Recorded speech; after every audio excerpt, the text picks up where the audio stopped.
Afternoon's meeting of the Board of County Commissioners for Pender County. At this time, I'm going to ask Commissioner Newton to give us the invocation, and Mr. McCoy, Commissioner McCoy, is going to lead us in the Pledge of Allegiance. Bow our heads. Dear Heavenly Father, thank you for the weekend that we've had in your name and in your honor, and may we all just make good decisions for you and for the people of Pender County and our families and our futures. In Jesus' name we pray. Amen. Amen. I pledge allegiance to the flag of the United States of America and to the republic for which it stands, one nation, under God, indivisible, with liberty and justice for all.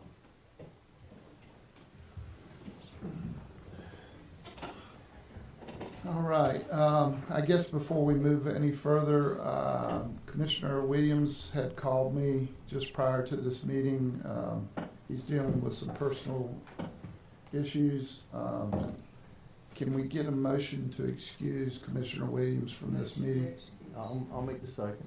We got a motion from Commissioner Newton and a second from Commissioner Brown. All those in favor? It's unanimous. Thank y'all. Appreciate it. All right, at this time, we'll move on down to adoption of the agenda. I assume everybody's had time to read this. Mr. County Manager, any changes that need to be made? No, sir, Mr. Chairman.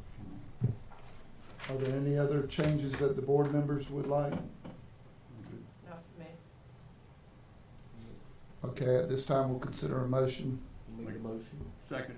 We have a motion and a second. All those in favor?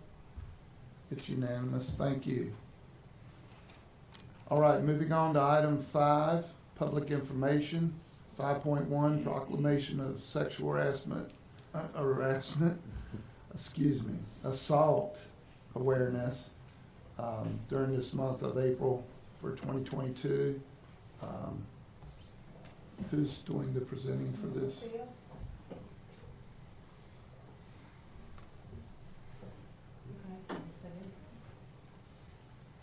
Okay. Well, then we can't very well do that item unless somebody else knows about it. I guess we'll move on to item 5.2. If this individual comes in during the course of the meeting, please let me know. Item 5.2, Auditor's Presentation. Ms. Blue? Yes, good evening. This is Erica Brown from Martin Starnes and Associates. They are our new auditors this year. It was the first year audit, so it was a lot of work to get through, but we did. And we're wrapping up the final pieces, and she's here to present our audit. So if you have any questions, just let us know. If you have questions later, please feel free to let me know.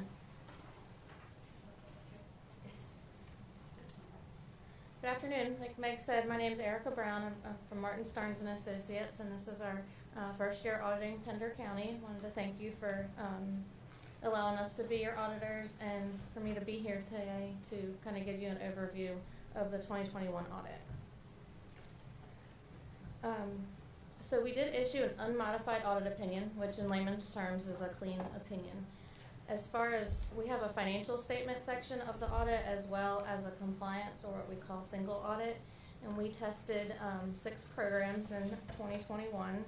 Those programs consisted of Medicaid, the Housing Voucher Program, the Coronavirus Relief Fund, a Hazard Mitigation Grant, Low Income Home Energy Assistant Grant, and disaster grants, which were for the hurricanes. Another highlight of the year is Gatsby 84, which is an accounting standard, was implemented this year. That is related to custodial funds and the way that fiduciary funds are reported. So when you get your audit report, if you have questions on that, Meg can show you, but things will look a little bit different. As far as 2021 upcoming standards, the standard, 2022 is a lease standard, and this is a huge change in the audit report. There are no longer any capital, basically all of your leases, liabilities, and assets have to be reported on the financial statements. And so that's a change that you will see. There's a lot of legwork that Meg is working on to get all of those leases together so we can implement that standard. And as far as that process, it's legwork on Meg's end. We will audit that, but we can't help with the implementation because of independence purposes. So just be aware that that's coming for the upcoming audit. And lastly, as a highlight, performance indicators and findings and self-reporting. There has been some changes from the Local Government Commission. In the past, units would receive a unit letter if they had any findings in their audit report, and then the board and the finance officer were expected to respond to that. They have now changed that. It is self-reporting, so if there's any negative performance indicators, which we'll talk about what those are, or any findings, the board is expected to self-report to the Local Government Commission within 60 days of this meeting, and Meg can guide you through that process. Is that 60 days of identification? 60 days from today. What if you haven't identified it? If I haven't identified the finding or the Oh, okay, just it's the finding, right? What So the action plan for the Correct. findings Right. themselves, Exactly. within 60 days? Mhm. Okay. Yes. And I'll discuss that a little bit more towards the end of the presentation. So it'd be 60, again, it'd be from the point of identification, which is when you're notifying us Yes. of the finding, correct? Yes. Right. And I know Meg spoke with you a couple weeks ago at your last board meeting and went over a lot of details in the general fund and things that changed, so I'm just gonna hit some highlights since you've really already heard that. So comparing your revenues and expenditures for 2020 and 2021, there was an increase in general fund revenues of 18% or 14 million, and expenditures decreased a little over 1%. And as Meg talked about, the reason for this is there was an increase in $14 million in revenues, which was related to grant funding, increase in tax collection rate, increase in register of deeds collections, and increase in sales tax revenues. And expenses decreased slightly due to being conservative and controlling costs. Fund balance, the term everyone talks about and throws around, and sometimes it's not too easy to understand because there's so many classifications. So a fund balance serves as a measure of the town's financial resources. Just because you have a total fund balance. Or the counties, I'm sorry? or the counties. Or the counties, correct. I'm sorry, that's an error.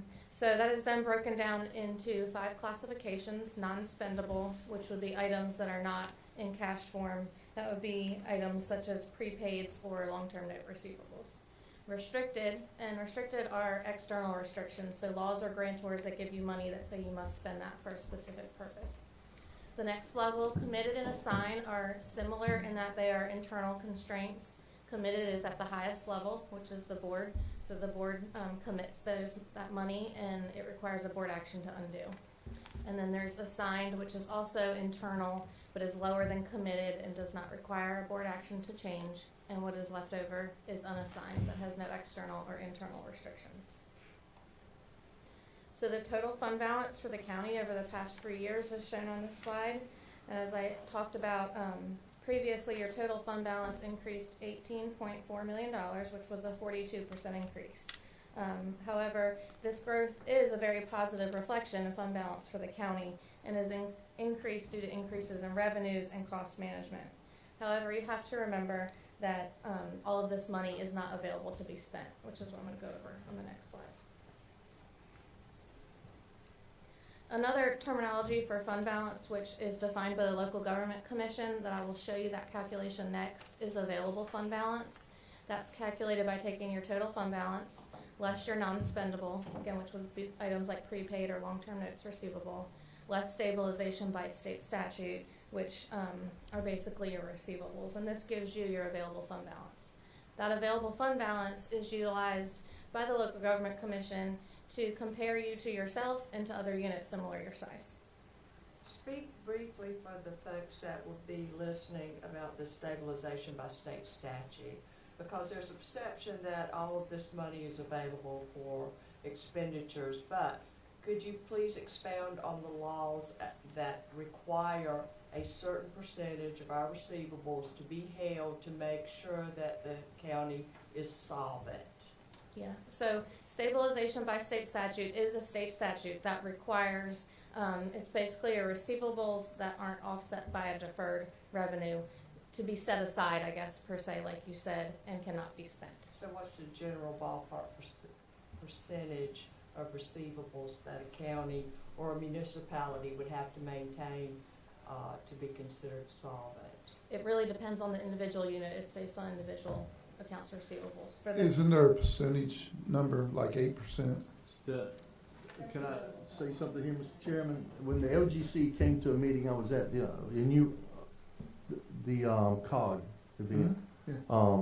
8% is not set in stone as a Well, requirement. it's kind of the guide. 8% is when you flag them and they start looking at you. Yeah, okay. And I'll talk about that a little bit below 8%. more. So you need to maintain that. No, we don't want 8%. No. No. So the state statute is like, it's a part of your fund balance that has to be set aside for your receivables that you have not yet received. The available fund balance is what's related to the terminology of what we're used to hearing on the 8%. So I'll show you those percentages coming up. I thought I had this slide up, but here's your available fund balance for 2021, the 47 million, as compared to the available fund balance for 2020, which is the 27 million.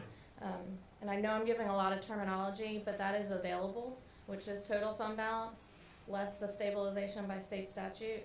That does not, the external restrictions or restricted items are not in that number. So that doesn't necessarily mean that 47 is available to be spent. So does the already committed funds, are they reflected in these figures? They are not.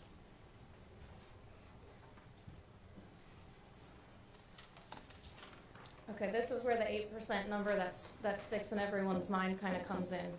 This is your available fund balance as a percentages of expenditures for your general fund. So we went from 33% to 63%.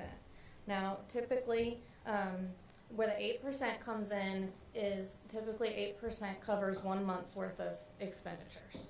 So in the past, it was talked about if you didn't have more than 8%, the LGC was going to be knocking at your door.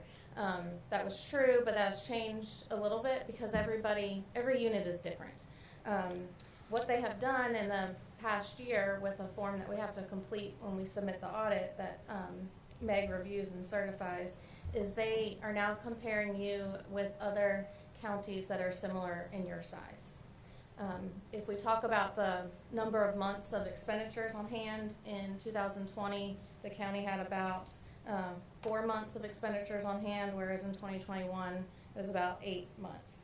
So this increase is again due to overall revenue increases.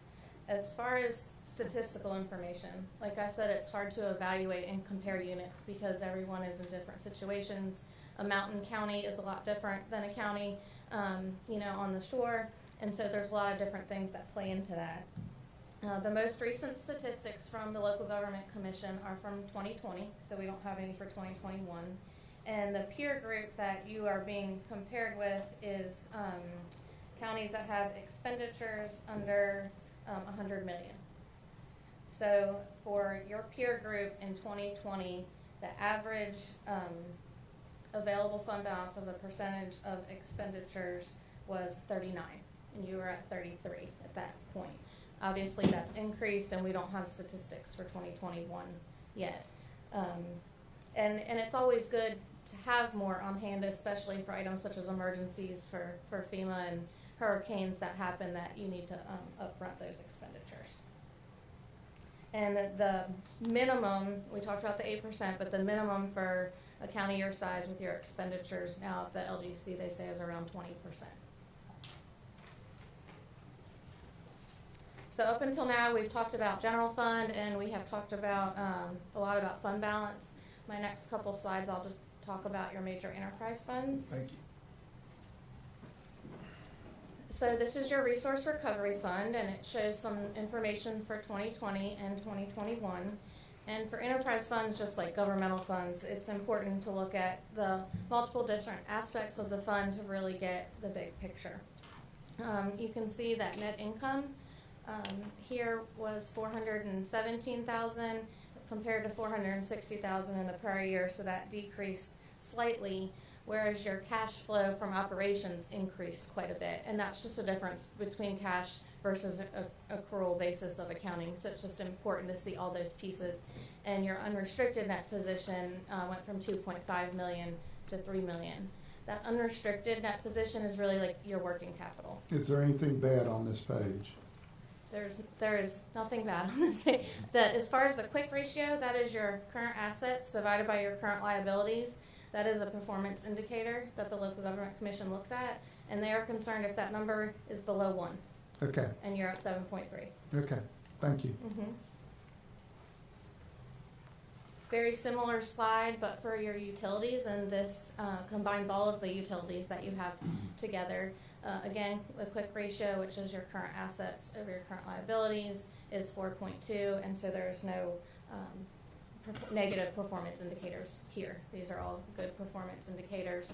Your cash flow from operations, if that were to ever go negative or drop a lot comparing to different years, the LGC may question as to what's going on and do we need to raise rates or something like that. So they look at that cash flow from operations number.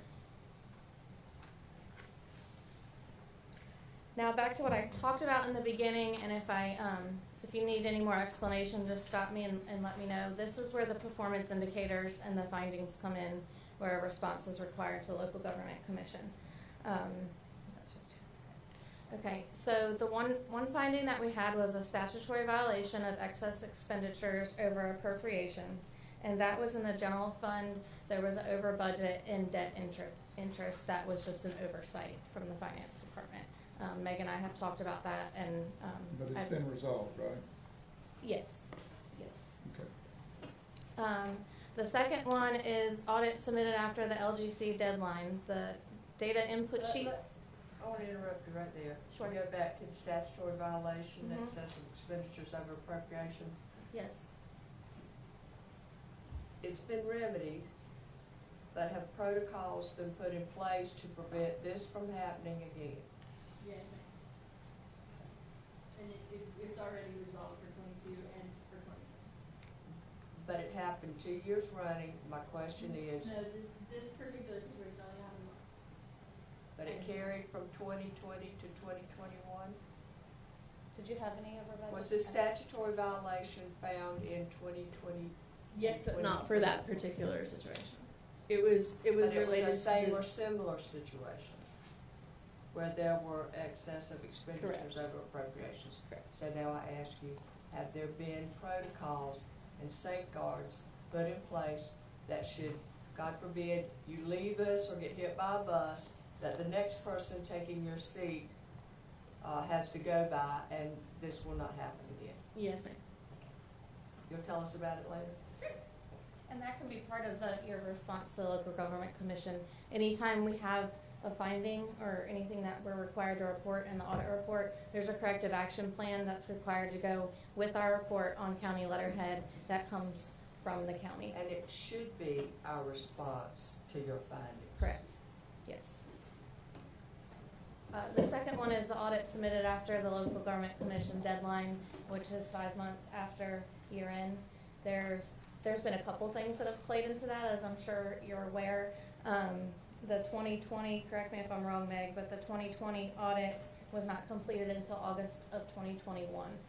Typically, we perform our interim field work in June of the year that we're auditing, so that was already kind of put us behind some, and then there was some roadblocks along the way, kind of like Meg said, new auditors, different procedures, different risk assessments. So this isn't gonna happen again next year? No, it should not. Okay, so part of the reason this is your first year is we've had a problem with this in the past. Mhm. And there's reasons why we've had problems with this in the past, but that being said, that we should be able to remedy this and solve it. And except for exceptions like Hurricane Florence or something of that magnitude, COVID,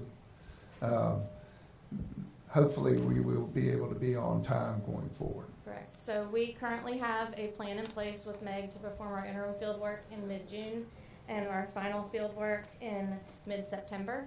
So there should, as long as all of those things go as planned, there should be no, I would not anticipate any delays. I will say the one thing that. Have we informed the LGC of our plan to remedy this? That would, Will be under correct track. Okay, thank you. Do you have a draft response? Yes, I've coordinated it with Come the up. stuff, so Yes, I've coordinated it with the things she's presenting. I've put them in items and explanations of what happened and how we're going to prove it. When will we get to see that? When, I can send it to you right now. Okay. And then full disclosure, the one thing that is different this year that could cause delays, shouldn't but could, is the Gatsby 87 where I talked about leases. It's a big standard that takes a lot of time and effort to implement.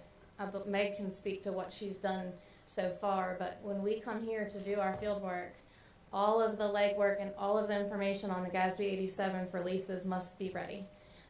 We can't help implement that, like I said, for independence purposes, so we cannot do that piece.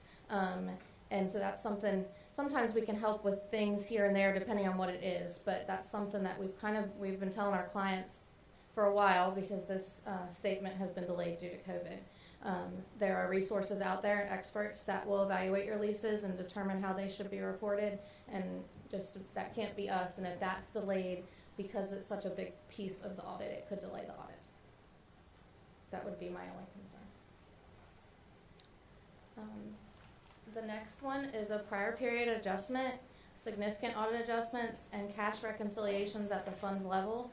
And Meg can speak to more details, but briefly, the prior period adjustment was related to water and sewer capital assets that were on the county's fund financial statements in your software, but did not get reported in the audit in 2020. So we had to do a prior period adjustment to properly include those assets in the audit for 2021. I don't remember the dollar amount. Do you know? 236 in one and 414 in the other, I believe. So does that come under the change that we have to report all? Prior period adjustments, yes. Yes. Yes. Okay. The other piece of that is significant audit adjustments and cash reconciliations at the fund level. Meg has a copy of the audit adjustments. Those were related to the prior period adjustment and also related to, there was a very large complicated debt refunding that was done in 2021, and there was some journal entries that had to be done to properly report that in each fund. And again, Meg has a copy of those, and we have gone over those together. Do you want any more details on that before I go to the next one? And then the last one is a compliance finding. This is related to the Coronavirus Relief Fund. There's reporting that's required to be done at the federal level to report back on funds that were spent. Those reports were done, but they were not done timely. So we're required to report that as a finding. I don't know if do you want to talk about that anymore? Yeah, I'd like to know, who completes that? Meg, do you want to speak to that? So our coronavirus relief funds were used for sheriff's office payroll. And so, our payroll gets done every 2 weeks, so that really wasn't an issue. The issue is, in combination, all the other expenses that went along with that and the towns reporting their stuff to us, we had to turn around and report it to the state and federal level. And it was due the 20th of the month every single month. And Seemed like I sometimes we were remember that, even... yeah. Yeah, sometimes we were even pushing it to get payroll stuff all situated by that 20th of the month. But we turned in everything. I've already confirmed with NC Pro that they've got what they need and we're good to go. It just wasn't done by the 20th of the month. Now that you mention, I do remember the towns having some complications or issues getting their information to us. Mm-hmm. Yeah. This was new to everyone. Yes. This was a hardship for everybody. Was given out, for emergency purposes, and, certain percentages had to go to the municipalities. The municipalities had to report back to the county, and the county had to report at the federal level. Like Meg said, she did get confirmation, and we have documentation that the reports were done. But we have to follow a compliance supplement that tells us exactly what we have to make sure is in compliance, and one of those were the reports done timely, and they were not. So this is why we have to recommit. Bad news first, good news. We'll end on a positive note. The county has some positive performance indicators that we talked about. The general fund available fund balance percentage is healthy, like we said, for your population group. A minimum would be 20%. Your peer group for 2020 was 39%, the county was 33%, and for 2021, which we don't have any statistical information on, your peer group was 63%. And the enterprise fund quick ratios for your enterprise funds that we talked about, the resource recovery and the water and sewer funds, those all had quick ratios well above the minimum of 1% of your current assets divided by your current liabilities.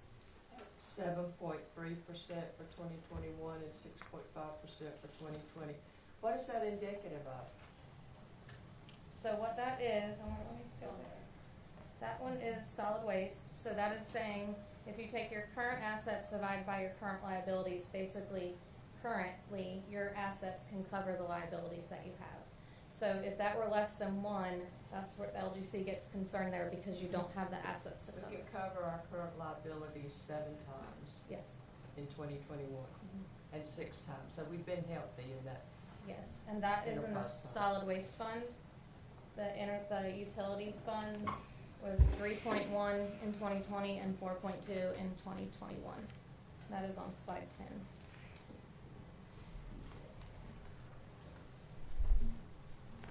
Also, the county has a stable property tax valuation and collection rate. In 2021, it was 97% collection rate if you exclude motor vehicles. Motor vehicles was 100%. And in 2020, it was 96% without motor vehicles and 100% with motor vehicles, or motor vehicles were 100%. And lastly, it was noted when you do an audit, you always have to follow up on the findings from the prior year and comment on whether they've been modified and repeated, if they've been corrected, or what the status of those findings are. So in 2020, there was a finding for the Medicaid program, and I'm pleased to report that in our testing of the Medicaid program, we did not find any errors, so that has been completely corrected. Did you test it by using a sample? Yes. And what was the size of the samples you used? So the sample for Medicaid, all the programs are a little bit different depending on risk, but the Medicaid populations come to us from the state so that we can verify that information, and we tested 60 vials for eligibility. And is that consistent with the findings that found deficiencies in the last study? Do you know what they tested last year? I don't think they tested that No. large a sample. Well, they did. They tested, well, this was kind of the point Wes and I won't say debated with them, but had a discussion with them about, was that they actually tested 70, or they said they tested 77. And they found an issue with 1, but then they applied that issue to that one's entire family, but then didn't up their sample size to account for all of the families. And so it seemed like a bigger issue than it was, or a more pervasive issue than it was. And so they tested 77, as they have said previously. This year they only tested 60 because they didn't have to test the 77. That's a hard number to hit, isn't it? I think we did great. And that's just for eligibility. There's many different aspects in all the compliance programs that we test.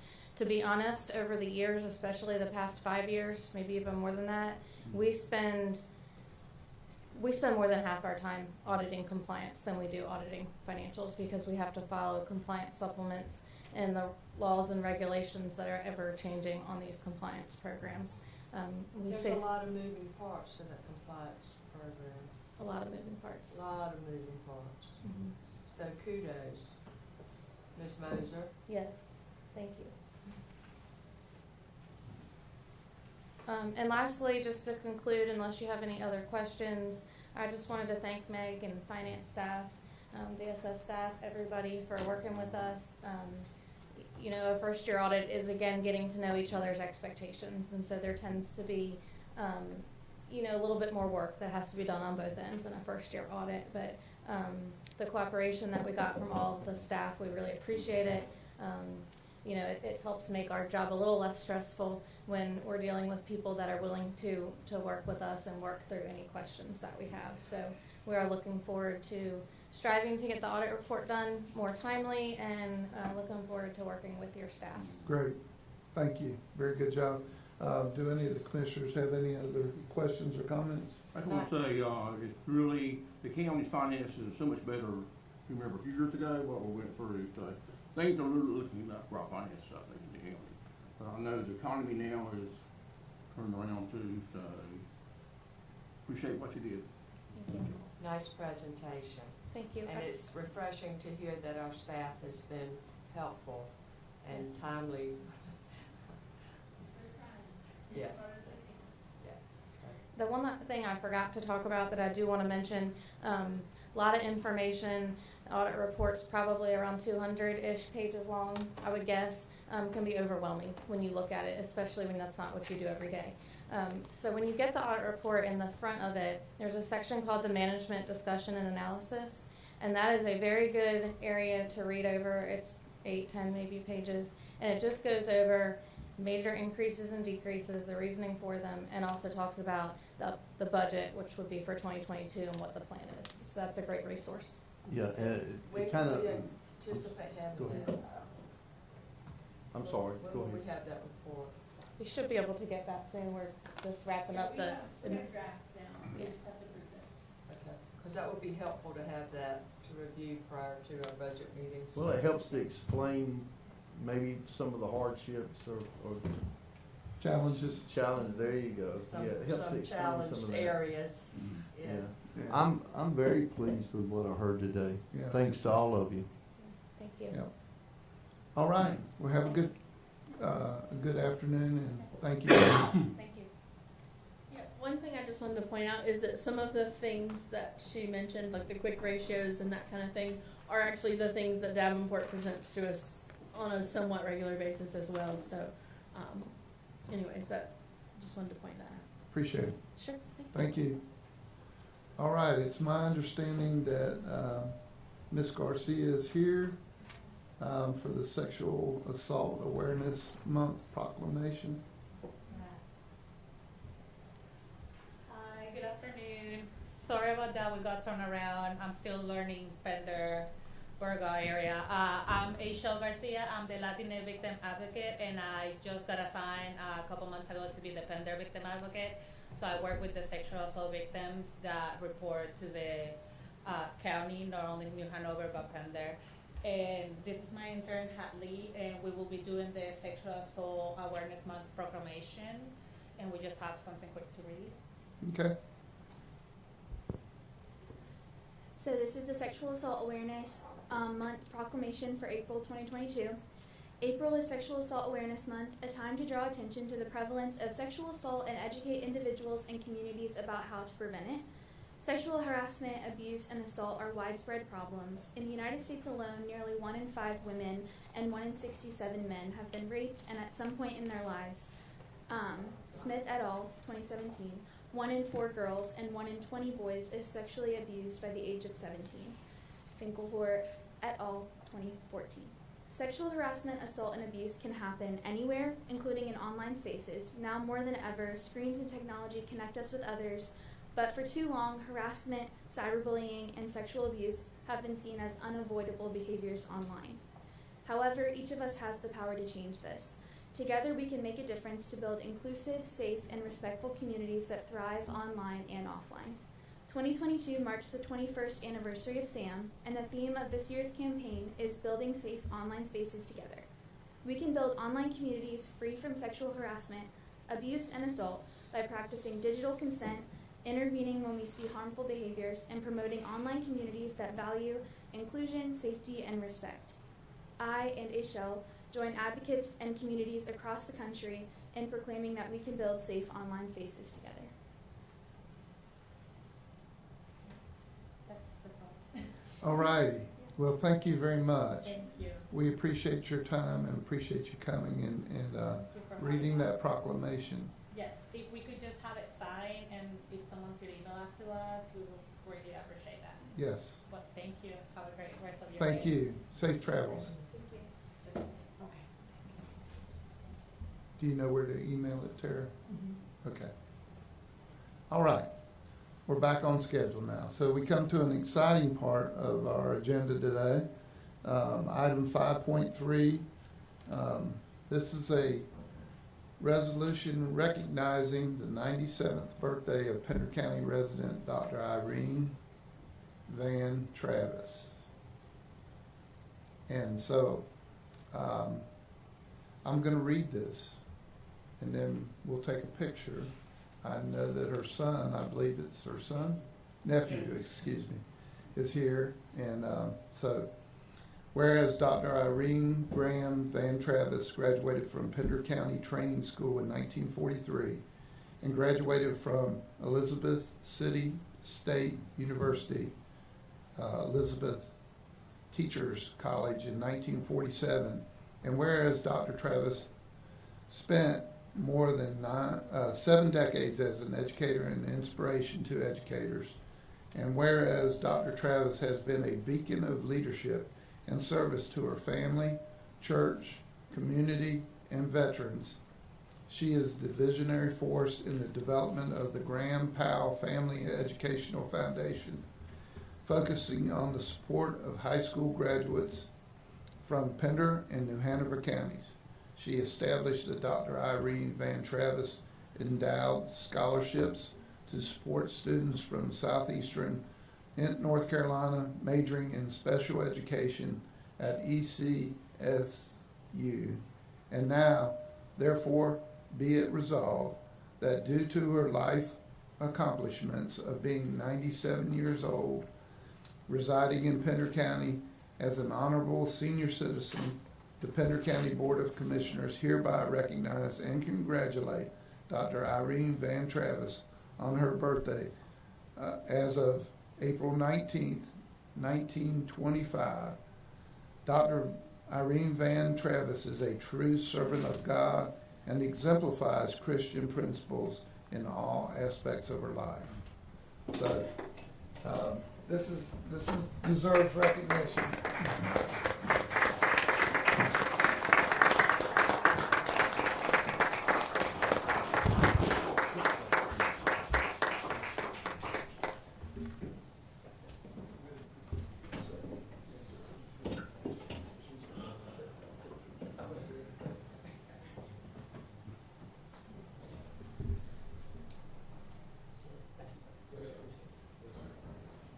Secretary.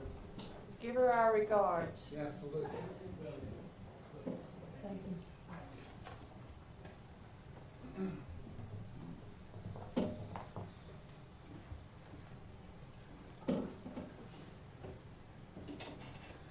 All right, at this time, we're gonna move on to item 6, public comment.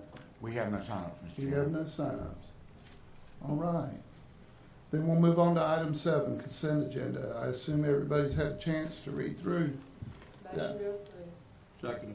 We have a motion and a second. All those in favor? It carries unanimously. We'll move on to item 8, approvals and resolutions. 8.1, Sheriff Cutler.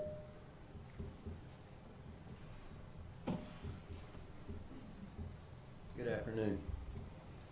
This is a vehicle we're attempting to purchase. These are budgeted funds, and we're just still trying to get these vehicles as they become available. So these funds are in the budget. Okay. Motion to approve.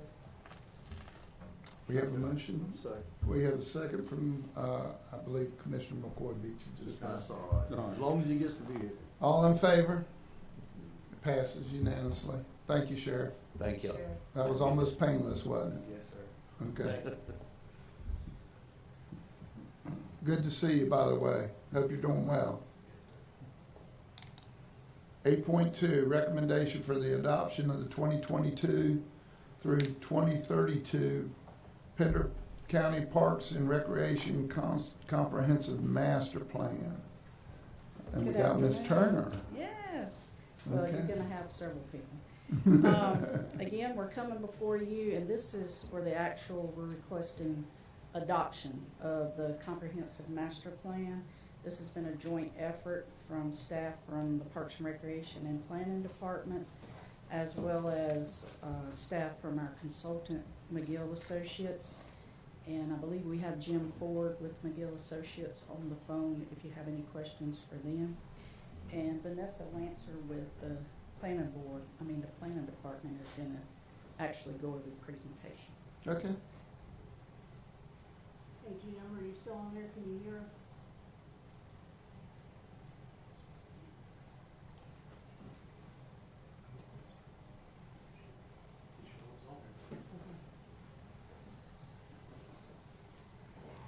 Okay, good afternoon. Good afternoon. Pleased to be able to bring you a final draft of this plan today. Last month, we brought you the draft plan and presented a review of that, and since then, we've held a public comment period. We did receive 6 comments. Every comment and our response is included in your agenda packet. We received 5 comments from the general public. All 5 of those comments were addressed by the draft plan. The 6th comment was provided by our Pender County Health and Human Services Director, Carolyn Mosier. The request was to include additional references to the Pender County Community Health Assessment. We did have 1 reference, but we increased those references to a total of 4. That specific reference is also included in your draft plan. So I'd like to thank everybody who did take the time to provide comment, as well as everyone who filled out a survey and graciously gave their time to participate in focus groups and stakeholder interviews. Their participation made this plan what it is today, and I feel that it's an excellent product that will serve our county well for the next 10 years. You'll also find a resolution of adoption in your agenda packet.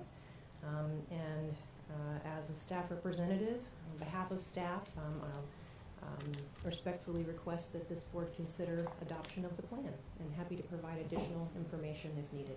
Okay. Before we move forward with considering a motion to adopt this resolution, are there any questions or comments from my fellow board members? No, we had heard this presentation, and it's a pretty impressive and ambitious structure for where we want to take our parks and rec. And I'm well pleased with it. And it includes growth over in the western part of Pender County and parks for central Pender County. So, make a motion to approve. We have, I just okay, wanted to go say ahead, something. Commissioner Brown. I know there's a lot that goes into this, a lot of work goes into this, and I appreciate everybody who participated. It's not an easy thing to do. What was the last one, 2010? Yes. That's correct. Yeah, this can be a cumbersome project, and, but anyhow, I just want to say thank you to everybody that was involved in it. And I'll make a second. Okay. Before we move forward, do you have anything to say? I'm good. I appreciate, this is really good, definitely for the right direction with the county and our recreational areas for the county, and the county's growing, and we need more parks and recreation for sure. Absolutely. All right, so we have a motion and a second. All those in favor? The resolution passes Thank you. unanimously, so thank you very much, appreciate it. We're gonna move on to 8.3, approval to submit the 2022 Parks and Rec Trust Fund Grant application for Central Pender Park Phase 1. Ms. Turner? Hello again. And actually, this park project is listed in the Parks and Recreation Comprehensive Master Plan that y'all just adopted, and thank you very much for that. This one is for Central Pender Park Phase 1, which is on the 60-acre property that the county recently purchased in 2001, about 3 miles outside of Burgaw. On the north side. On the north side, Yeah. yes. 21. Yeah, 21. 117. Did I say 20? You said 2001. Four-wheeler. 2021. Whew. Now you got me all out of. And the phase 1, we will be focusing on, and I thought we had a PowerPoint. We'll be focusing on the multi-purpose fields, because over here at Pender Memorial Park, we Can only you have. speak up a little bit, Dee, or move the mic closer to you? Yes, ma'am. We, will be focusing on the multi-purpose fields for football and soccer. because over here at Pender Memorial Park, there are 3 fields, and only one of them is a regulation size field that football and soccer have to share. And, so we would focus on them, and then the second phase, we would be focusing on baseball. But also in the first phase would be a picnic shelter, a playground, concession stand, restroom, walking path, because the walking path, the multipurpose path was one of the most requested items when we did our public input for the master plan. And we actually have a preliminary design of this. Yeah, and I thought I had sent the PowerPoint, but I guess it didn't get in there. That's okay. I just want everybody to understand that we're not just shooting from the hip here. No. We actually have put some thought and some hours, and we have a draft preliminary schematic site plan of that property. So, which has also been shared with the county commissioners. So we do have an idea of what's Right, going on right. over there. Yes, ma'am. Would it be appropriate if Ms. Turner would like to come back at our next meeting and show us her PowerPoint presentation for the benefit of the folks at home?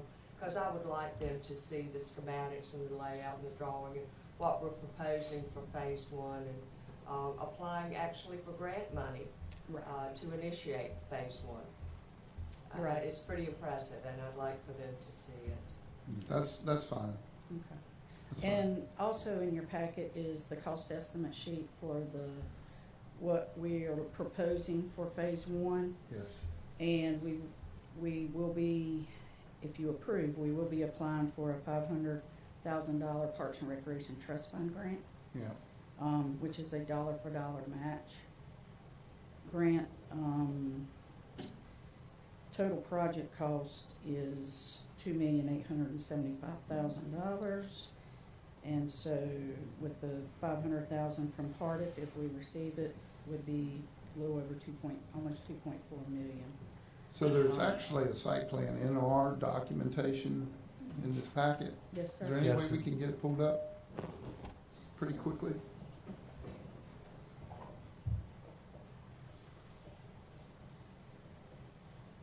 As well as a cost estimate. Yeah, in There's the- also a cost estimate, which we would also Yes. like to see up on the board. So the general public, I believe this will meet the need of what you were just asking for, Yeah. Commissioner Lynn. And I was hoping that in the presentation that she'd have a public recreation inventory, like what's included in our package. Yeah, what we're gonna show is what's in our package. Yes. Hopefully. So, do you have anything else to speak to in terms of this project? Looks like it's gonna cost us about almost $3 million to move forward with. Yes, sir. How much are we gonna ask for in funding? Or grant? The max 500,000. Okay. So, 2.5 million, 2.3 million, we're gonna end up Yes, sir. having to come out of the, Is that just phase 1? Yes, ma'am. That's just for phase 1, which will be approximately 28 acres of the 60-acre parcel. It's a good opportunity too for adult, softball leagues and things. People have been asking about that a long time. Yes, sir. Playgrounds for smaller children. You're right, but that would be in phase 2. We have also been having requests for adult flag football, adult There we go. There we go. soccer. All right. I love IT. When it works. So there's the site plan for this piece of property. It's about 60 acres, correct? 60 acres total. What is in green would be included in phase 1. And what is in orange would be future development. Yes, those are the colors that we have to do for part of anything that's currently in the project would be green. and Okay. in future would be orange. And there's a little bit of wetlands down there in that little. Okay. Can we move on to are there any questions from the commissioners on the site plan? Can we move on to the next, just go up to the next? I think, Mr. Chairman, for this application, you're gonna need a physical vote by the We board. will need a We will. physical vote. We will. I just want to get this up here so that it's viewed. So that 2.8 number at the bottom, cost to build, is what I was discussing earlier, and these are the elements that will make up the first phase, correct? Yes, sir. Yes, sir. So you'll see the multipurpose fields and, which is, of course, the largest amount there. But you And also have to have restrooms and also have to have restrooms, parking lots, and the picnic shelter and the playground. right? And then your utilities And- too. Right. So, So concession buildings, things of that nature would come in later on? No, this would actually be a restroom slash concession Okay. like we have at Pender Memorial and Hampstead Kiwanis Park. It would just be a little bit larger. okay. Mr. Chairman, I'd just like to add, I appreciate this board going down this path and committing to this park and purchasing this piece of property. It's what people, this is what makes people happy. They love the parks. They love us investing money in these type of things. That's a lot of money, don't get me wrong, but I'm just glad to see the county commit to this park. It is been long needed. It's long, I won't say overdue, it's not the best way to put it. It's something that we've been growing enough to where it is needed. So about 10 years ago, or maybe a little longer, we made a strategic shift. Previous to that point, we had been investing in programs.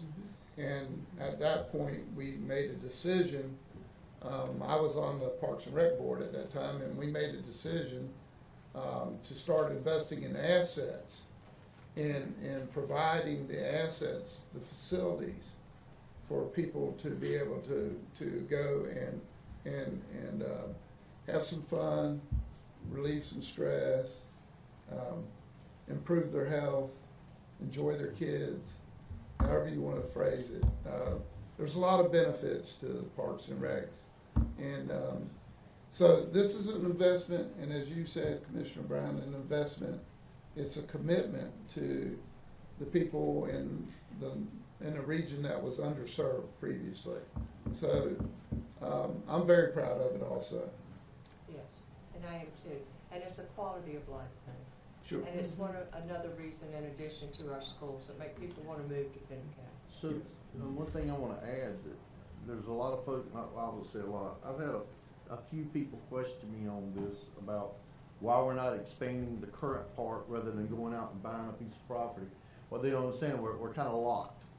There's really not room for expansion there now, at the current park, and we had no choice but to try to find additional property. The current park in Burgal for league ball Right. play. Right. And, is there any possibility that we could partner with a civic group that could help partner and provide assets for the development of this park, such as the Kiwanis did over in the east side of the county at that Kiwanis Park? We, for the Parks and Recreation Trust Fund grant application process, we do have to make presentations to civic organizations. So we're looking. And we did make a presentation to the Burgal Rotary. Well, Burgal Burgal Rotary Rotary. participated in the In- new concession Yeah, stand at and all Pender that. Memorial. And they've been good partners with us, and they did the little playground area on the walking trail here in Burgal, Right. which is very nice and very well done. So I'm hoping we can continue that with them and with others. I have one question. Will there be lighted fields in phase one? Yes, ma'am. That cost is for lights. Wonderful. I think a big thing is gonna be security. People want them to feel like they're safe there. So I guess we're gonna install, a fence and plenty of lighting, like I said, but, people wanna feel safe when they go there, so it's a big question. Also, the water and sewer, you know, that water and sewer line goes by that property, I don't know if we can get, tie into it or not. You think? Why wouldn't we be able to? Yeah. We will be. But yeah, it goes by on both, yeah. Correct. It The does. water and the transmission line that goes to Wallace, that the county owns capacity in, goes right by the property. I think they own a third of the sewer line, maybe, I don't know. No. 750,000 gallons, I think. Yeah, well, we won't get into that one. All right. So I think at this time, unless there's any other questions or comments, we're ready to consider a motion. Are we Motion make, to approve. I'm gonna ask a question about the motion. Are we making a motion to approve, awarding 500,000 for the matching grant, or are we talking about more than that right now? You're making a motion for us to submit a part of grant application requesting 500,000. Then we would be obligated And to you'd be 500,000 if we get the grant. Would you be obligating The full amount? Two point the three. 2.3? Okay, that, I wanted that, I'm asking for the distinction. Mhm. Okay. So I'm prepared. Would you like to make the motion since it's in Yes, your sir. area? And I will second. Well, no, Mr. McCoy lives, That's okay. you guys go ahead. This is That's your fine. neck of the That's woods. fine. You got I think I had a motion in multiple seconds. Yes, I made a motion to approve. All those in favor? All right. The motion carries unanimously. Thank you, Dee. Thank you. Well, you might as well stay there. I think you're right up again. So we're moving to 8.4, approval to submit a 2022 Parks and Recreation Trust Fund application for the Hampstead Kiwanis Park Phase 4. Phase 4, and I believe you're gonna try to bring that site plan up. Again, we'll be, asking for $500,000, the maximum that you can request. And this will be for multipurpose fields, like you see in the green, tennis courts, pickleball courts, basketball courts, and picnic shelter, restroom facility, and playground area, and of course parking as well. When we did our public input, we had a lot of requests for tennis, pickleball, and basketball courts there, which is indicative to what we've been hearing in the past. Currently over there, you have football, soccer, and lacrosse sharing the three fields, the three Mhm. existing fields. Yep. And they're serving about 285 kids a week for 7 months out of the year.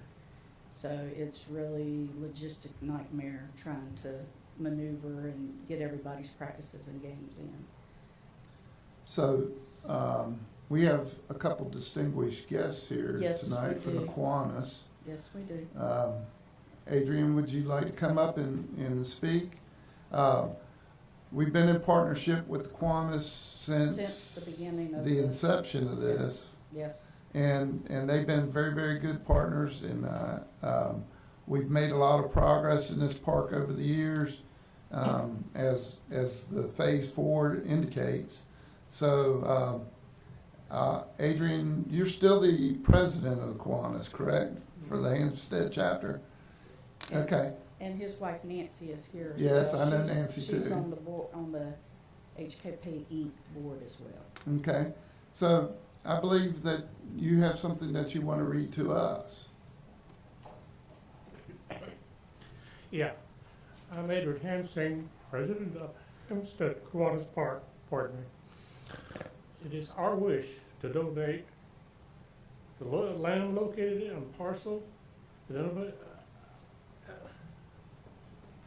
donate our land to the Pender County to build the next phase of Hampstead Kiwanis Park.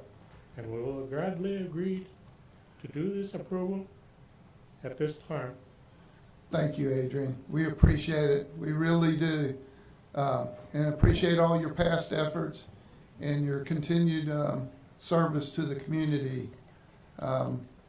We really do. And we appreciate you guys coming over to this meeting in Burgos.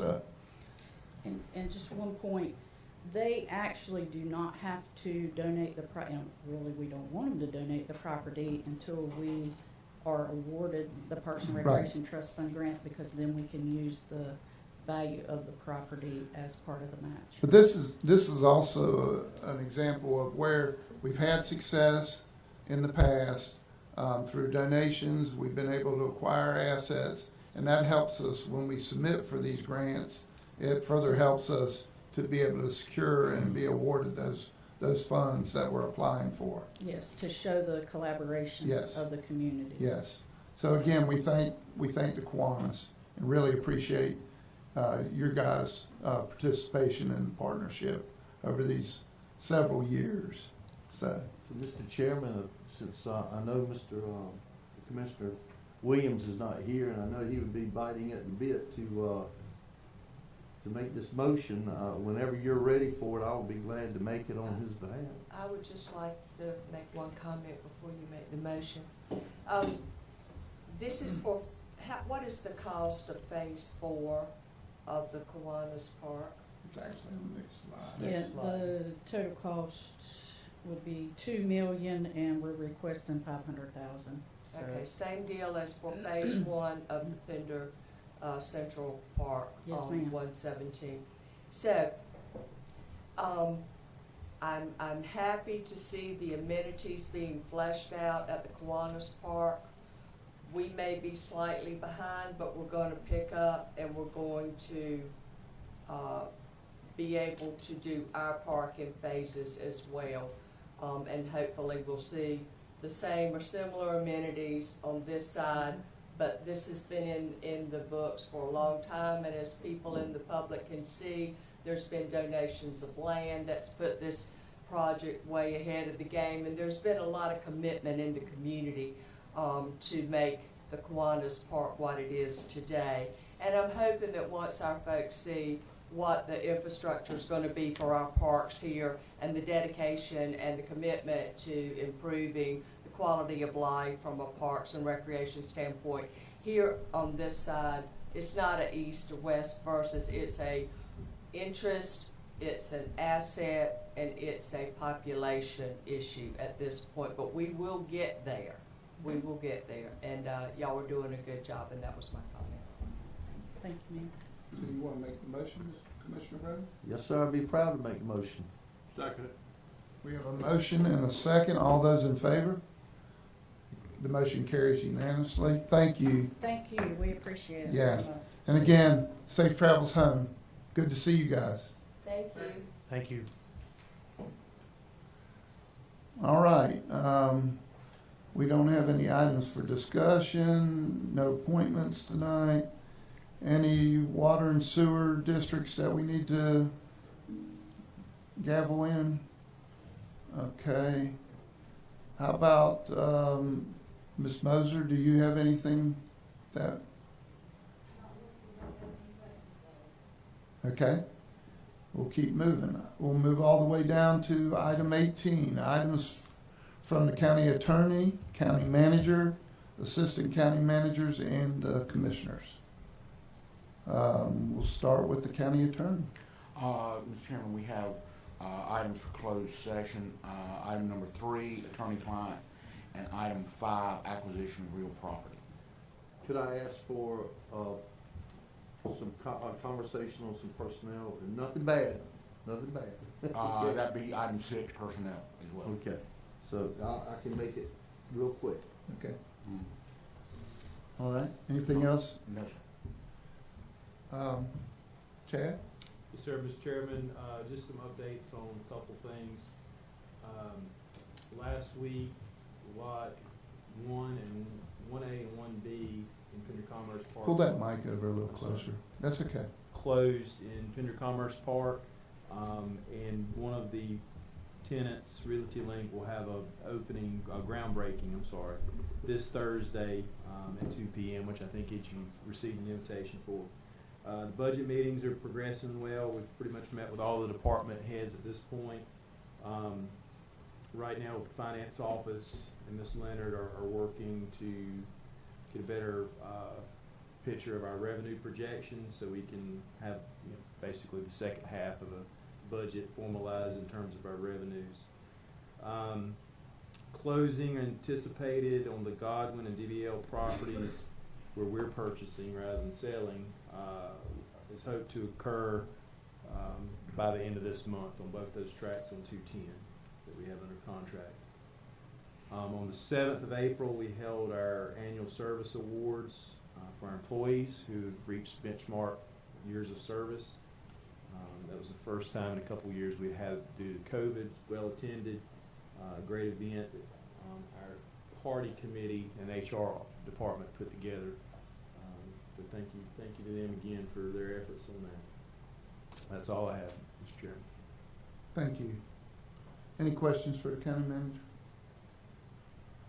All right, Mr. Van. Thank you, Mr. Chairman. I would just like to mention that last week, myself and Sarah Taylor with Emergency Management both attended the National Hurricane Conference. Just a lot of various topics, great information related to hurricanes and hurricane preparedness. The topics were not only some topics specific to EM personnel, some topics more specific to upper management and that sort of thing. So, but it was a great event, and just wanted to mention that to the board, how well that was received. Okay. Anything else? That's it. Thank you. Any questions from Mr. Van? All right, Mr. Shipley. We've just been in a lot of budget meetings lately. That's about it. Well, it's that time of the year. Yes, sir. And it's one of our biggest responsibilities is to make sure we go through the budgetary process at every level and properly prepare and review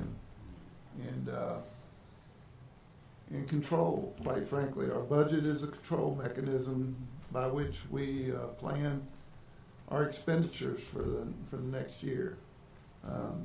So it's a very important part of our process and probably one of our highest responsibilities. I know it is for the commissioners anyway. Commissioner Newton. In this last 2 weeks, attended the Lower Cape Fear Water and Sewer Board meeting, the Airport Board meeting. Just wanted to let everybody know Spring Fest is coming up on May 7th, and we will be utilizing the courthouse square to do that, and it's going to be a wonderful event for people, Pender people, and things that are made, produced, and grown in Pender County. So that's what Spring Fest is all about. Just wanted to remind the board members that the annual meeting for Southeastern Regional Economic Development will be next Monday at the Airport Winery in Bladen County. I'm not sure who the speaker will be, but it's usually a very well-attended affair and very informative. So I just want to make you aware of that. That's all. Commissioner McCoy. Okay. Well, last Thursday I had the chance of attending the RPO Cape Fear Rural Transportation Board meeting, and on the one of the things on the agenda was the funding bill for the state's share of the funding bill for the $1 trillion transportation bill passed last year. But I was disappointed to find out. So you think this money is all going for transportation needs such as bridge replacement? Think again. Almost half of this money goes to such things as climate change, solar energy, funding for electric car development, and with our bridges, we have not enough money to replace all our bridges. We can't do all that at one time, but it's, all this money is supposed to be for transportation, but we find out, like so many bills from Congress, it goes somewhere else. So I was disappointed to find out how much of that money is not going to be used for transportation. You know, that's my disappointment for today. Thank I you. shouldn't be surprised, I know. Thank you. Commissioner Brown? All right. Before we move towards closed session, I want to make sure that everybody understands our next meeting of the county commissioners will be for one of the budgetary sessions. It'll be on April 28th. which is next Thursday. And Chad, I'm letting you know right now, I'm not gonna be there, so. So we don't have to show up?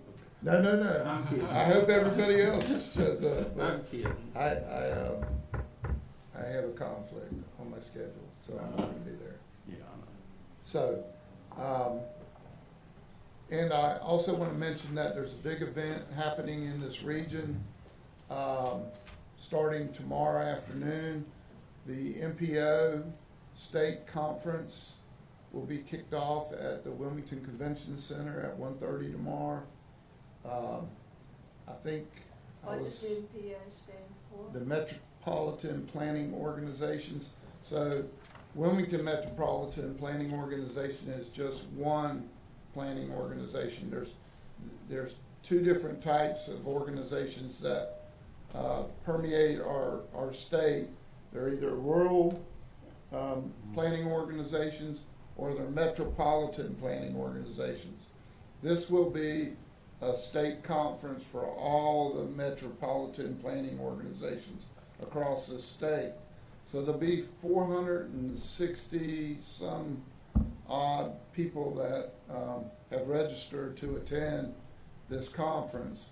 And the discussions will be around state transportation, and hopefully there'll be some discussions around funding models and things that really are challenges right now for our state transportation system. So anyway, I have the honor of giving the opening remarks as the chairman of the WMPO. I'm giving the opening remarks tomorrow at 1:30. So if you have nothing else to do, you can come see me give the opening remarks. So I guess at this time we'll Well, look. let me ask you this, is it open to the public? Now, will they have to pay I do and not. register I do to not. see you I do give not the opening statements? know the answer to that question. So I can't believe it. I think that's the first time, say it again, I've never heard you say that. I do not know the answer to that question. Chad, But do you? it's a good question. I'm pretty sure, since it is a conference, Travis, would It's think. probably closed. It's probably closed to the public. This is gonna be in Raleigh? No, it's gonna be in Wilmington. Okay, well, okay. Yeah, At the convention. at the convention Okay. center in Wilmington. You So ready for a motion? at this time, if you would like to make a motion to move into closed session. Yes, Mr. Chairman, I'll make a motion to go into closed session on the items 3, 5, and 6. We have a motion. Second. We got 2 seconds. All those in favor? Passes unanimously. Thank you. We are in closed session.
public hearing.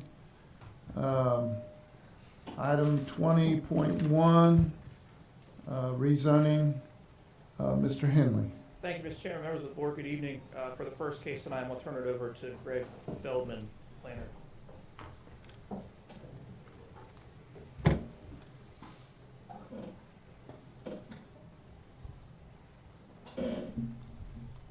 Mr. Chairman, good evening, members of the board. Our first application on this evening's agenda is a general use rezoning request for 2 tracts of land from the RP Residential Performance Zoning District to the GB General Business Zoning District. And shown here on the screen is a zoning map of the area with the subject properties highlighted in blue. These subject properties consist of approximately 11.5 acres. This site is located on the eastern side of US Highway 17, immediately across from Hilltop Farm Road in the Topsail Township. And just to give you a little bit of a better idea of the location of these 2 properties, they're immediately across 17 from the Pender Pines Garden Center and the Topsail Senior Center. And as you can see, general business accounts for a majority of the surrounding zoning to the subject property, with the exception of 2 tracts on both the western and eastern side of US 17, zoned O&I, office and institutional.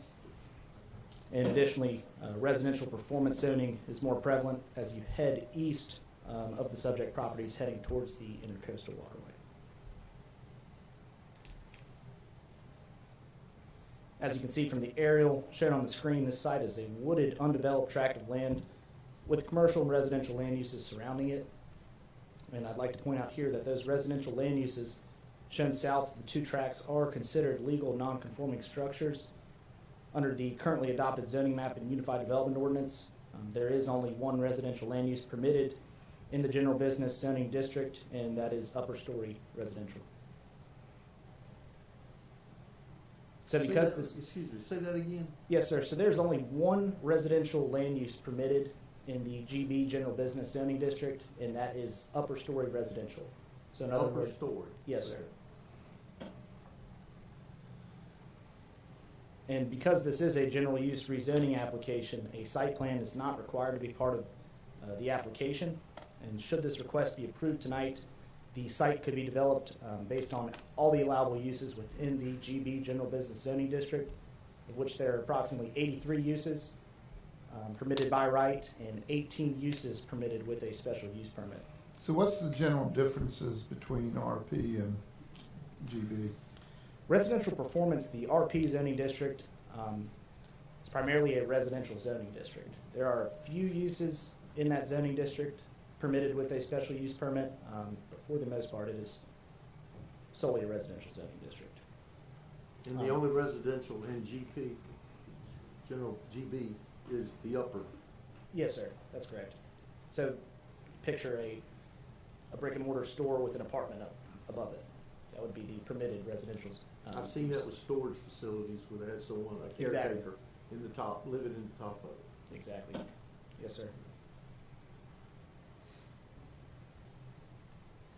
And I'll note here, if these tracts were to be developed, should this special use permit, should this rezoning application be approved, the applicant would be required to go through the technical review process, the site development plan process, to ensure all local, state, and federal regulations are met.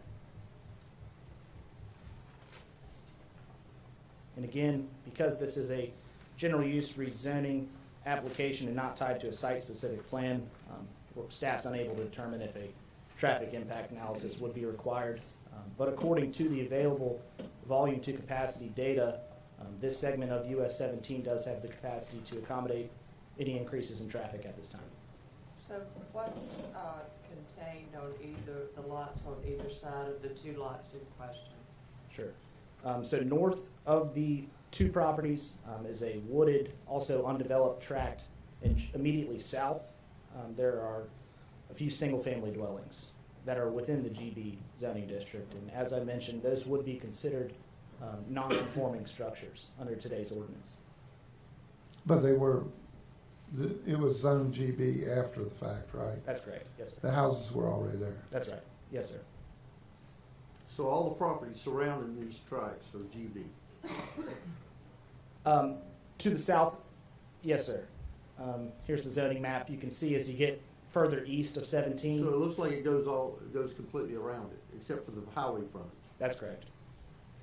And even a few, with the Pender Pines, a few general business zone properties across 17. And where the Pender Pines property is, what's the zoning there? That is also GB, general business. Yes, ma'am. And Eastern Outfitters, which is a sporting store, is approximately 2/10 of a mile north of these two tracks. And that's GB also? Yes, ma'am. What are the downsides to approving the zoning request? As far as a downside, I don't necessarily know if I can speak to that. I will say, as I did mention, I'll reiterate, there is still one residential use permitted in this land use category, or in this zoning district rather, and that is upper story. There are quite a few uses permitted by right in this zoning district. Obviously, we're not tied to a site-specific plan with this application here, so rezoning these two properties to the general business zoning district would open the door for all of those allowable uses. What's the size of the properties? 11 acres. Together, they're about 11.5 acres.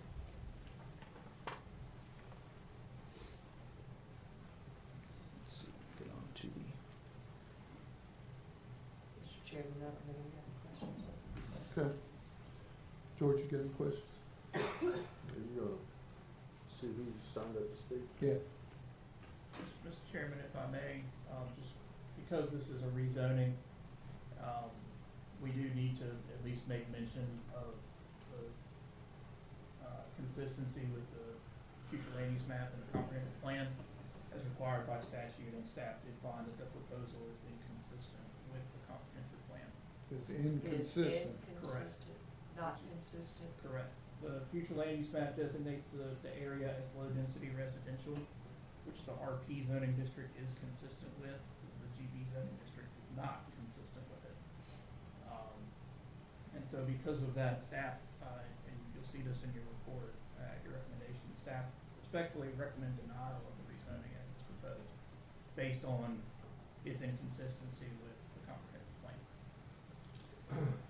And you'll also see in your, within that report, at their March 1st meeting, the planning board did vote unanimously to recommend approval of this rezoning application as proposed, finding it to be consistent with surrounding zoning and citing a need for commercial growth in northern Hampstead.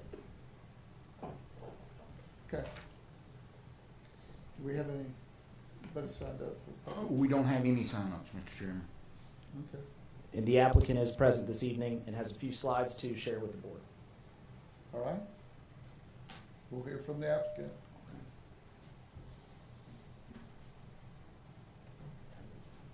Thank you. Good evening. My name is Mike Nadeau. I'm with Creative Commercial Properties, commercial real estate broker, and I'm here tonight representing Thomas and Rebecca Benfield, the owners of the property. They've owned the property over 30 years, and it's been in their family quite a few years before that. We're requesting the general business rezoning.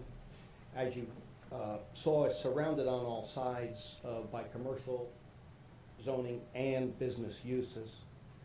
The staff did note some RP zoning up right across the street and RA, but those are both the Duke Energy.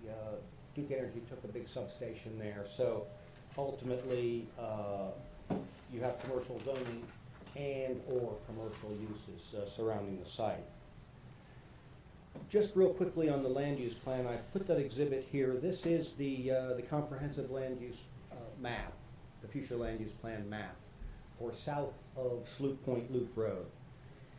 The approved plan shows a total of 4.7 acres designated for commercial use. A total of 4 parcels were identified in the plan. This intersection was properly recognized as a good location for a business node, certainly with the activity down Sloop Point Loop. Looking at the land use plan text, I'd like to pick up 3 quotes just real quickly. One proposes Pender County encourage more intensive land uses in key locations identified for growth. The county supports a growth pattern that allows for strategic placement of commercial development.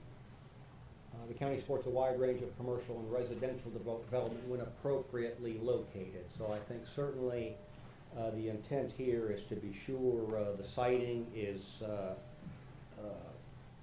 ideal as opposed to encroaching into residential areas there. So in turn, that we saw the land use plan.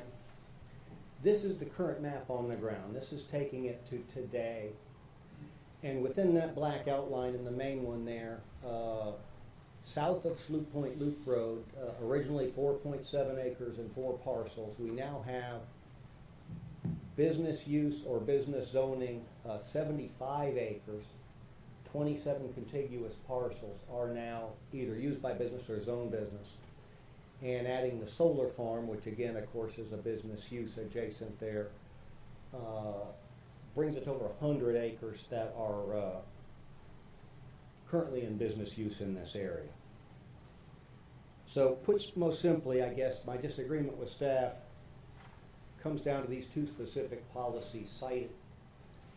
And I'd like to just read them real quickly because I don't see any conflict at all myself. I don't see a conflict with these policies.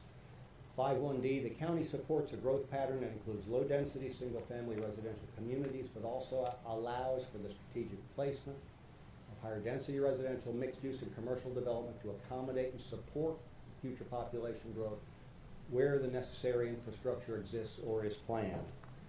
And I'd say certainly a site with 31,000 cars a day surrounded by business would strike me as meeting that criteria. 5.1H, county supports a wide range of commercial and residential development at varying intensities when appropriately located. So, as I said, I think by virtue of the Benfield site right in the track, right in the middle of that 75 acres, you can see it highlighted in yellow. I would argue that the request is supported by the policies and not in conflict. I might even suggest putting residential in the middle of that business node might be the more appropriate option, potentially. This does, certainly does conflict with the land use map, as was shown, but with over 100 acres of non-residential zoning in non-residential uses, we feel this request in North Hampstead provides additional commercial, a large commercial tract for future development, and I think is an appropriate location in what's going to be and continue to be a fast-growing area of Hampstead at this intersection node. Any questions? Are there any wetlands on this property? The extreme north boundary is Mike's Branch, but we've walked the land and it drops off very steeply, so it's extremely minimal, probably less than a half acre or so, but it's high ground all the way across the north side and a little bit of that east side where the branch trails off. Are there any plans for development? No, ma'am. No, it's been in the Benfield family for years, and they decided to sell it.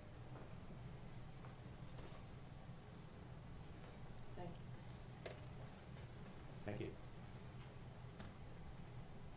Thank you. All right. Guess we're at the point of a decision, unless somebody has any comments or. Is there anybody, are there any other sign-ups? There were no sign-ups. No sign-ups. So there's nobody here opposing this tonight? No. Well, This is in Mr. Williams, but he's not here and I can't make a motion, so. I'm gonna explain my position, which is what I try to do sometimes, because I don't wanna go, we have the land use plan that has a purpose, and I don't like deviating from our land use plan. I also have to agree somewhat with the planning board when I look and I see this piece of property just surrounded by GB. Now, I do not generally like to, I don't like rezonings for the most part. But it looks like this piece of property would make more sense to rezone as GB than adjoining tracts of land. I could argue against an adjoining tract easier than I could argue against these two sections of land, because they're completely surrounded by GB.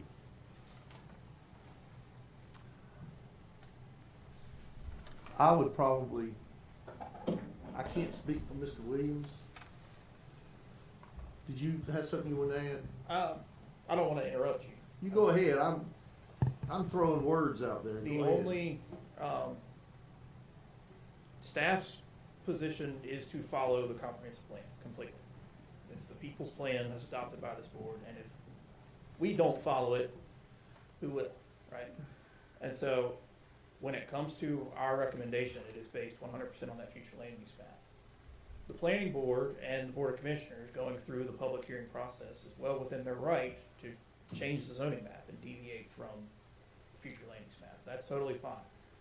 The only thing I want to make clear is that granting the rezoning, approving it tonight, has the effect under statute of changing the future land use map as well, to make it consistent with the zoning map as amended by the board. So the node here that Mr. Nato showed in his presentation would get larger and shift south. And the effect of that would then be that the next rezoning that comes forward down the line that's a little bit further south would be evaluated against this as well. And so the reason the comprehensive plan looks the way it does essentially north of the Sloop Point Loop 17 intersection is to avoid the same sort of strip commercial development that necessitated the need for the bypass in the first place. What you don't want is driveway after driveway after driveway. Again, this is a site-specific thing, not. And I get that. I do understand that. Mr. Nato did not change my mind with his opinion on that. I wasn't really. I'm not going down this path because of what he said. And although I get what he's saying, but I also know that there's a lot of traffic when you build homes. A lot of homes in an area. It brings a lot of traffic also. Now, I think that we've got to strike some kind of balance. You know, I really don't have, as I said, I don't like rezonings, but I don't think Mr. Williams, and I do not have a problem with these two particular parcels going to GB. I would have a problem with adjoining properties, but since this is surrounded the way that it is, I don't have a problem with that. I would make the motion to approve the rezoning. So. Are you making the I'm motion? making the motion. To approve To the approve the rezoning rezoning. based upon that the rezoning as requested does not materially or adversely affect the character of the general neighborhood? Not when it's surrounded by GB, not in my So opinion. that's your motion, I mean, Yes. that it would be the finding. Yeah. So we have a motion. Second. We have a second. All those in favor? Those opposed? So it's 2-2. So we're gonna have to bring it back, I guess. Come back in The the board next wishes meeting. to, yeah. We would table this and bring it back. We don't want to just. You can, Yeah. if you wanna table it, do you wanna table it to, the next meeting or the next evening meeting? The next evening. Probably the next. Well, we wouldn't be back here for planning board until, It'd be the Would sixth. they have to renotice the hearing? If it's tabled to a date certain, no, but if it's not tabled to a date certain, yes, we would. Okay, so we do May 2nd. Is It's that- typically not, There isn't it'd one be on May the first- 16th the would be first the next meeting of the month. planning hearing meeting. So based on the outcome of the vote, Are you gonna make a motion that we table this to the 16th of May? I will make the motion to table Second. this. We have a second. All those in favor? Passes to table this. Yes. State district. It keeps it alive. Didn't get it rejected, you just have to come back again. I don't know that it won't get rejected We're on. being charitable but cautious. All right. Moving on to the next item, SUP 20.2, Mr. Henley. Thank you, Mr. Chairman. It is an honor and privilege to, for the first time, You need to swear some people in? Mr. Chris Hatcher, who will be presenting this case. But yes, we need to swear in. Again, How many signups you got? we have one sign up. Okay. If you wish to speak on this matter, you need to be sworn or affirmed. So you can be from your seat if you wish. Any member of the public, you wish to speak? I don't wish to speak. If you may get called upon for questions, it would be worthwhile to be sworn in, because if you're not sworn in, you can't, this is like a hearing, you can't speak, okay? Should be out. Yes. You solemnly swear the testimony you give this evening will be the truth, the whole truth, so help you God. Thank you all. Thank you, Mr. Chairman. Yes, thank you for keeping me on the right page of this thing. All right, so Again, for the first time, Mr. Chris Hatcher. welcome, Chris. Thank you. Good evening, Mr. Chairman, members of the board. Today, for our second presentation, Mr. Randy Chapman, applicant, on behalf of Kenneth and Karen McCabe, the owners of the property, are requesting a special use permit to store boats and boat trailers within an approximate 1.1 acre lot in the general business zoning district.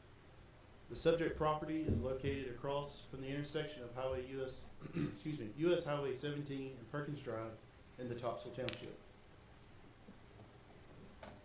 The subject property, highlighted in blue, is currently zoned general business with surrounding zonings of general business, rural agriculture, and environmental conservation. Across Highway 17, we have additional general business with large portions of property zoned residential performance and a few small pockets of office institution. The subject property per Pender County's GIS is 1.1 acre and is currently vacant and partially cleared. The property is located approximately 0.6 of a mile south of the Pender-Onslow County line. Here we have the proposed site plan from the applicant that contains an approximate 32 storage spaces with one gated entrance exit off of Highway 17. The applicant is proposing to have pervious gravel parking and to be surrounded by a 6-foot chain link fence. It is important to note that the applicant will be required to go through the site development review process should this SUP be permitted. Access to the property will be from US Highway 17 with a right in, right out turn.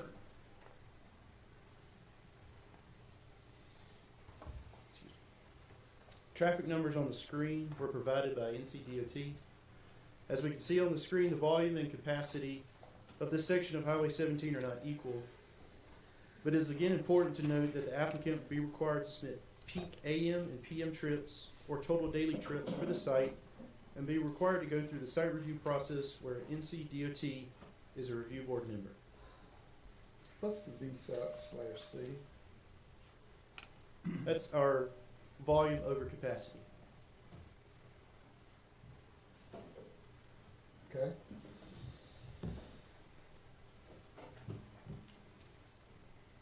I should have known that.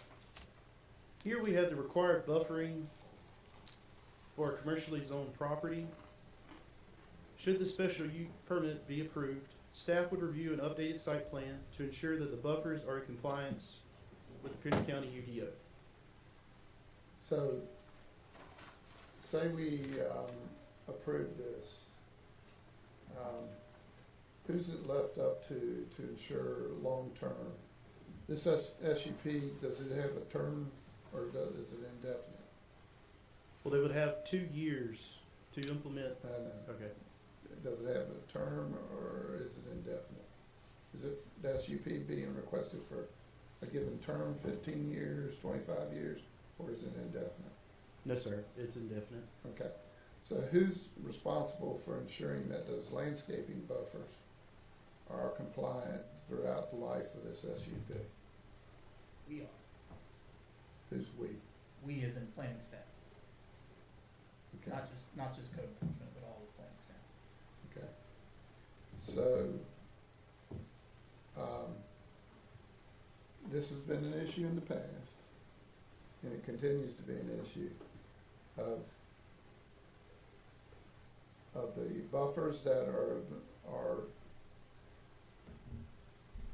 part of the initial proposal for acceptance of the SUP is maintained compliant throughout the life of the, and unfortunately in many situations it falls on the surrounding citizens and neighbors to point out non-compliances, which is kind of a touchy situation to put people into. So, how we're not currently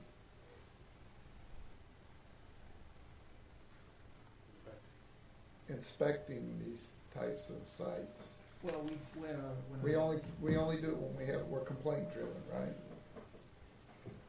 going forward into the future, yes, we are a reactive code enforcement agency. However, when a use is required to have buffers, staff do perform an inspection before they operate or before they receive a CO. In this case, it won't receive a CO because there's no building, but, yeah, it's gonna be boat trailers or boats on boat trailers, right? So before it operates, we would ensure that all the buffers, as required. Yeah, but whether by the they're living ordinance- organisms, right? So, Sure. they could die, they could decide that, hey, I can put 3 more boats or 20 more boats in here if I take out this buffer. What? And they would be in violation if they did that. Okay. And if the property is found to be in violation of. What's the consequence? The consequence is that in accordance with state statute, if the violation is not corrected within 30 days, staff will initiate the revocation process. And if the revocation of the SUP would follow essentially the same process as the granting of the SUP, it would come before this board to ultimately render a decision one way or another. Which is kinda ugly. Yes.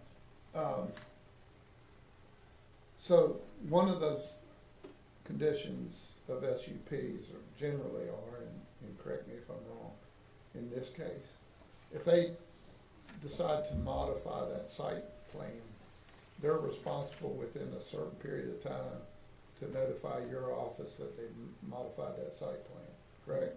They're responsible to notify us prior to making any modifications, not after the fact.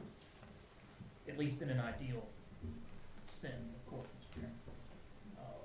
They would be required to engage us prior and ensure that if they're making a modification, that it remains consistent with their special use permit. And if it doesn't remain consistent, then they will have to come back to this board to revise it. And one of the results of that could be revocation, us revoking, or this board, I may not be here, but the board I don't see any revoking. reason why not, absolutely. Yeah, I just wanna bring all that up so that people understand there's conditions and there's compliance to those conditions that have to be maintained throughout the life of it. So if the bushes die, they gotta be replanted. And if they die again, they gotta be replanted, okay? Those buffers gotta be maintained. And if they're found to be non-compliant, or if you make a modification to your site, or plan to make a modification, you should notify the planning board or the planning director and his department so that, you're not found out of compliance and risk getting your SUP revoked. Okay? This board has revoked SUPs before. The best example is Well, actually right up the street from here. I think one reason, the path the chairman's going down with this, and I agree with him, is because we have more and more SUPs now, and for the folks that may violate those SUPs, it's a nasty business, and we don't wanna be out there revoking permits if we don't have to. We want people to own up to whatever they sign up for. That's just it. If you sign up for something, we just want folks to own up to what they've signed up for. Well, it's special use permits, it's conditional rezonings, but it's also, the board also adopts the Unified Development Ordinance as a whole. And so the UDO itself is the board granting permission for folks to do things, and so. Yeah, We're not preaching, it's just that we've been going through some of this lately, and it's a nasty, as we said, it's a nasty business. We don't like going down that path, but we've gotta hold these commitments in place. and it's a sticky situation. So, the other thing is, speaking for myself, is that I believe in personal property rights. In other words, you should be able to do pretty much what you want to do with your property. Okay? That's my own personal belief. But I understand that we have to have a plan of organization for the county. And that's what our zoning does. And that's what these exceptions allow to happen in certain circumstances. We allow things to differ, but as a result of that, there are conditions that you have to live up to. And the expectation is that you live up to those conditions. And I just want to make sure that everybody understands that's applying for SUPs. As Commissioner Brown said, it's a very ugly situation when we find ourselves in a dispute over an SUP that we approved and then we deem it's non-compliant. It's not a good situation for us to have to be in, and we do not want to be in it. So that's the only reason I bring it up. All right, continue. Thank you, sir.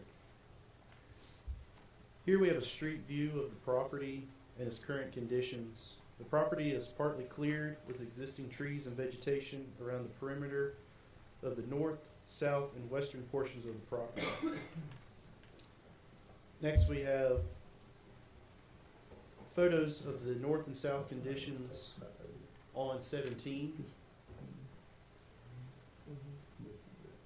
And lastly, here are photos across 17 where there is an existing auto repair business, and the center photo and the photo to the right behind those are existing residential uses. Behind the vegetation, there's existing residential uses. How close in proximity are For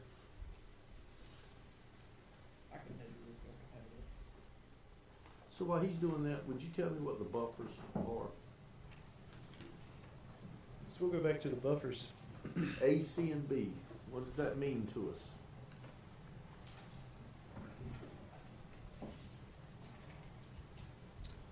Also, is this going to be a lighted facility?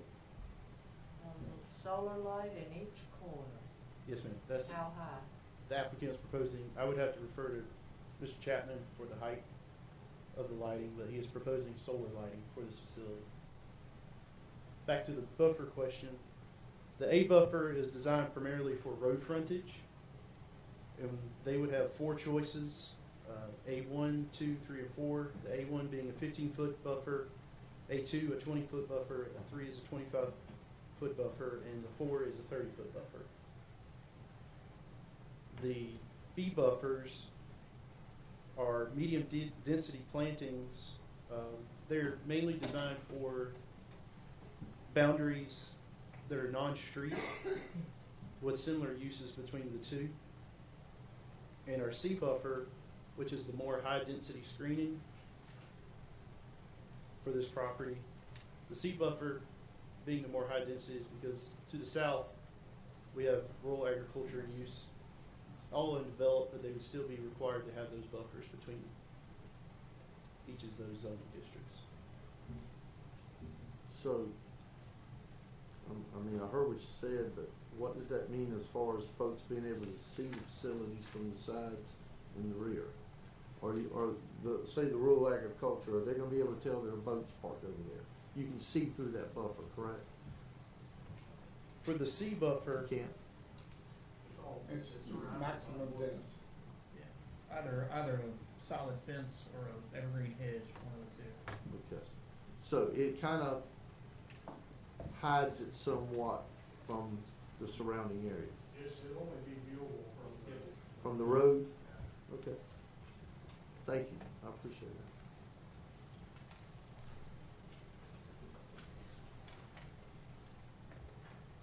The sea buffer is most big. Anything else? Stays at least. we have the Well, I Pinder asked those 2.0 things too for the people listening. Yeah. Yes. Go ahead. Here we have the Pender 2.0 comprehensive land use plan. The property per this plan classifies it as rural agriculture. With the Yes. cross 17, we have neighborhood mixed use and medium density residential. Does anything about this proposed special use, insult or assault our UDO? In the staff report, there are two policies that were noted. Policy 5.1.FF states that the county shall continue to accommodate limited non-residential uses in rural areas. And goal 5.8 of the Topsail planning area, protect existing single-family neighborhoods and coastal habitats from the expansion of incompatible land uses while focusing more intense growth and development in key locations along the US 17 corridor and in accordance with the US 17 bypass and collector street plan. Which, that's along the US 17 corridor, right? Yes, sir. Right, and there's no doubt that we need more boat storage. As it is a regional activity, and Very much so. We need boat storage. yes, we do. You know, a lot of these communities and homeowners associations do not allow People to store their People boats. store the boat, Yeah. and, you know, businesses sometimes can't store their equipment on their premises, Yeah. so, yeah. So, anything else? Just our standard 5 conditions that we issue with every special use permit. Nothing deviates between those 5 unless the board would feel the need to add other conditions to the special use permit. All right. Thank you, you did a good job. I want to ask, is the lighting? How tall? It is, how tall and is it downward? So for the lighting, they would have to direct it away from residentially zoned areas. And that will be picked up. Do you get another bite at reviewing their plan? Yes, ma'am. If this special use is approved? Yes, ma'am. If this special use permit is approved, we would go through the site review plan.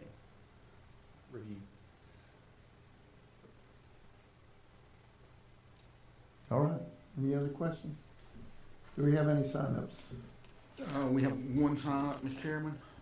Houston Louder. Okay. All right. So I'm assuming there's no one here to oppose it? Well, did you think we were gonna have refreshments? I just had a soda, I gave you some.